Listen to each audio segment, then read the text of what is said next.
Hello dear students, मैं हूं doctor Maya Agrawal, assistant professor SPC government college Ajmer. Students, आज हम एमकॉम प्रीवियस बिजनेस एडमिनिस्ट्रेशन का जो पेपर है आपका फोर्थ पेपर बिजनेस एनवायरनमेंट, उसके बारे में बात करने जा रहे हैं। आज हम बिजनेस एनवायरनमेंट पेपर आपका शुरू करने जा रहे हैं। तो आज का हमारा टॉपिक है बच्चों, हम यूनिट वाइज चलेंगे। तो मैं आपसे सबसे पहले फर्स्ट यूनिट के बारे में बता रही हूँ। उसका फर्स्ट टॉपिक हम ले रहे हैं socio cultural environment of business, means व्यवसाय का सामाजिक सांस्कृतिक वातावरण। तो बच्चों, जैसे कि हम सभी जानते हैं, आज व्यवसाय की अगर हम बात करें तो व्यवसाय का उद्देश्य लाभ कमाना होता है। और कोई भी जो व्यवसाय हम करते हैं तो व्यवसाय पर समाज की सांस्कृतिक, आर्थिक तथा संपूर्ण व्यवसाय क्रियाओं के ऊपर समाज के वातावरण का प्रभाव पड़ता है। क्योंकि आज हम समाज और संस्कृति में रहते हैं। समाज और संस्कृति व्यवसाय का मुख्य आधार माने जाते हैं। सामाजिक घटकों मूल्यों का उल्लंघन करके आज कोई भी व्यवसायी लाभ नहीं कमा सकता, क्योंकि आज हम समाज में रहकर समाज के लिए तथा समाज के सहयोग से कार्य करते हैं। व्यवसाय का उद्देश्य लाभ कमाने के साथ साथ सेवा उद्देश्य भी होना चाहिए, क्योंकि आज एक व्यवसायी तभी लाभ कमा पाएगा जबकि वो ग्राहक के पूर्ण संतुष्टि के साथ सेवा करने में सफल हो पाएगा।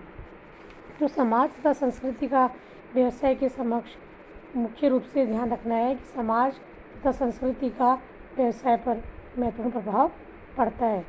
आज हम बात करें उपभोक्ता की, तो आज उपभोक्ता की आवश्यकताओं को हमें ध्यान में रखना है और संतुष्टि को संतुष्ट करते हुए व्यवसाय को कार्य करना है। इसी के साथ उसकी सामाजिक उत्तरदायित्व की जो विचारधारा है उसको भी व्यवसाय को पूरा करना है, क्योंकि वह समाज में रहकर समाज के लिए कार्य करता है। तो समाज के प्रति उसके विभिन्न वर्गों के प्रति जो उत्तरदायित्व बनते हैं, जिनमें ग्राहक है, पूंजीपति है, व्यवसाय है, सरकार है, वगैरह वगैरह, तो इन सभी के प्रति उसे सामाजिक उत्तरदायित्व को भी निभाना होता है। आज अगर हम देखें तो व्यवसाय समाज एवं संस्कृति के पारस्परिक संबंध, निर्भरता एवं प्रभावों के बारे में ठीक कहा गया है कि आज व्यवसाय को निरंतर मानवीय आशाओं, भय एवं ग्राहकों के पसंद नापसंद को ध्यान में रखते हुए कार्य करना है। क्योंकि व्यवसाय के लिए सबसे महत्वपूर्ण बात यह है कि जो वस्तु और सेवा का उत्पादन करने जा रहा है उसका क्रेता कौन होगा? उसका क्रेता होगा उसका ग्राहक। और ग्राहक की आवश्यकता, रुचि, पसंद, फैशन आदि तथ्यों को अगर वो ध्यान में नहीं रखेगा तो कोई भी व्यवसाय कभी भी सफल नहीं हो पाएगा। तो कहने का आशय है कि आज जहाँ मानव रहता है, मानव के लिए कार्य किया जाता है, तो आज हम समाज में रहकर हमारे व्यवसायी समाज की संस्कृति की उपेक्षा नहीं कर सकता। तो जिस समाज और संस्कृति में रह रहा है उस समाज और संस्कृति को के अनुरूप उससे कार्य करना होगा, क्योंकि व्यवसाय का के ऊपर समाज और संस्कृति का पूर्ण प्रभाव पड़ता है। और व्यवसाय, समाज और संस्कृति एक दूसरे में ही अंतर्व्याप्त माने गए हैं। आज अगर हम बात करें तो सामाजिक सांस्कृतिक मूल्य समाज और संस्कृति की देन है। आज हम समाज में रहते हुए ही अपने व्यवसाय में कार्यरत एक व्यवसायिक उपक्रम को चलाते हैं तथा सामाजिक और सांस्कृतिक मूल्यों का सम्मान करते हैं। आज हम समाज में रहते हुए आज समाज के विभिन्न वर्गों के प्रति अपनी दायित्वों का निर्वाह करते हैं और एक व्यवसायी हर संभव प्रयास करता है कि जो भी वह कार्य करे उससे समाज को हमेशा लाभ हो या उस समाज लाभान्वित हो। वह कोई इस तरह का कार्य न करे व्यवसाय कि उससे समाज या संस्कृति पर विपरीत प्रभाव पड़े। इसी तरह से अगर हम देखें तो व्यवसाय के ऊपर नीति शास्त्र का भी उसे पालन करना होता है, जिसे हम बिजनेस एथिक्स कहते हैं। बिजनेस एथिक्स को अगर वो फॉलो नहीं करेगा तो सामान्य स्थितियों में अगर हम देखें तो अल्पकाल में तो वो लाभ कमा लेगा, परंतु दीर्घकाल में लाभ कमाने के लिए अपने ग्राहक को अपनी श्रृंखला में जोड़े रखने के लिए उसे नीति शास्त्र का पालन करना ही पड़ेगा। क्योंकि आज व्यवसाय के जो नीति शास्त्र में जो आचार संहिता बनी हुई है, जो बिजनेस एथिक्स है, उसको फॉलो करना होगा। तो इस तरह से अगर हम देखें व्यवसाय के व्यवहार के ऊपर समाज का, संस्कृति का महत्वपूर्ण प्रभाव पड़ता है। तो आज अगर हम देखें तो समाज में के सांस्कृतिक वातावरण की अगर हम बात करें तो आज समाज में कुछ मान्यताएं जोड़ दी गई हैं जो इस बात को प्रूव करती है कि व्यवसाय का सामाजिक सांस्कृतिक वातावरण व्यवसाय की क्रियाओं को प्रभावित करता है या व्यवसाय इससे प्रभावित होता है। तो सबसे पहले अगर हम देखें तो समाज में आज ये विश्वास बढ़ गया है कि कार्य की इच्छा और क्षमता रखने वाले व्यक्ति समाज में हमेशा अवसर उपलब्ध रहते हैं। कहने का आशय, जिस व्यक्ति में कार्य करने की इच्छा होती है, शक्ति होती है, वह समाज में रहकर हर अवसर का लाभ उठाकर अपने लिए अनुकूल कार्य कर सकता है, जिससे वह अपने समाज के लोगों को लाभान्वित कर सकता है। मतलब कहने का आशय बच्चों ये है कि व्यक्ति में कार्य करने की इच्छा, मनोशक्ति होनी चाहिए। यदि उसमें इच्छा होगी, शक्ति होगी, तो समाज में उपलब्ध समस्त साधनों का उपयोग अपने लक्ष्य प्राप्ति के लिए कर पाएगा।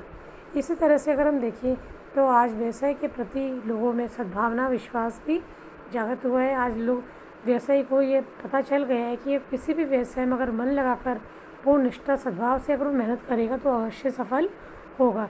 यदि वह निष्ठा, विश्वास नहीं रखेगा व्यवसाय के प्रति, तो मुश्किल है कि वह सफल ही हो जाए।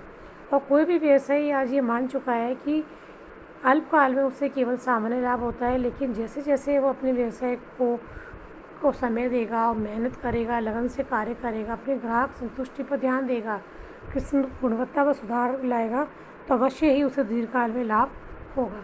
क्योंकि सामान्य परिस्थितियों में अगर हम देखें तो अल्प समय में किसी भी व्यवसाय को जमने में समय लगता है और धीरे धीरे ही आपके व्यवसाय की ख्याति बढ़ेगी और आप लाभ कमाने की स्थिति में पहुंचेंगे। इसी तरह से अगर हम देखें तो आज हमारे देश में व्यवसाय को पेशा माने जाने लगा है।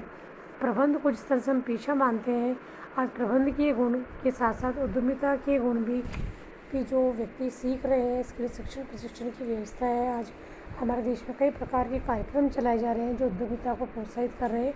इसके द्वारा व्यवसाय के प्रति लोगों में रुचि, अभिरुचि में वृद्धि हुई है। तो इस तरह से अगर हम देखिए तो सामाजिक सांस्कृतिक वातावरण में रहते हुए व्यवसाय को कार्य करना होता है, जिसके अनुरूप वह अपने समाज के लोगों के जीवन स्तर को बनाए रखने के लिए हर संभव प्रयास करता है कि समाज में नई नई तकनीक का उपयोग करे, साथ ही अपने मानवीय संसाधन और भौतिक संसाधनों का इस तरह से उपयोग करे कि वे न्यूनतम लागत से अधिकतम उत्पादन लक्ष्य को प्राप्त कर ले। क्योंकि व्यवसाय तभी लाभ कमा सकता है जबकि वह अपने संसाधनों में पर्याप्त सामंजस्य रखे। यदि संसाधनों में बेटर कोऑर्डिनेशन नहीं होगा तो ये कहना मुश्किल है कि ये व्यवसाय सफल हो पाएगा। तो इसीलिए उसे अपने human resources and physical resources को भी ध्यान में रखना है। तो इस तरह से हम देखें तो देश की सामाजिक सांस्कृतिक वातावरण का व्यक्ति के व्यवसाय पर प्रभाव पड़ता है। जैसी संस्कृति समाज में हम रहते हैं उसके मूल्यों के अनुरूप ही व्यवहार करता है और उसकी मानसिक स्थिति उसी प्रकार की हो जाती है। तो सांस्कृतिक मूल्य की अगर हम बात करें तो किसी भी देश की सांस्कृतिक मूल्य व्यवसाय को आदर्श रूप प्रदान करते हैं। इसके अनुरूप ही व्यवसाय अपने आचार, विचार, जीवन शैली और अपने व्यवहार में परिवर्तन लाता है। क्योंकि व्यवसायी जब कार्य करता है तो उसे सदैव ही अपने समाज के विभिन्न पहलुओं को ध्यान में रख के कार्य करना है।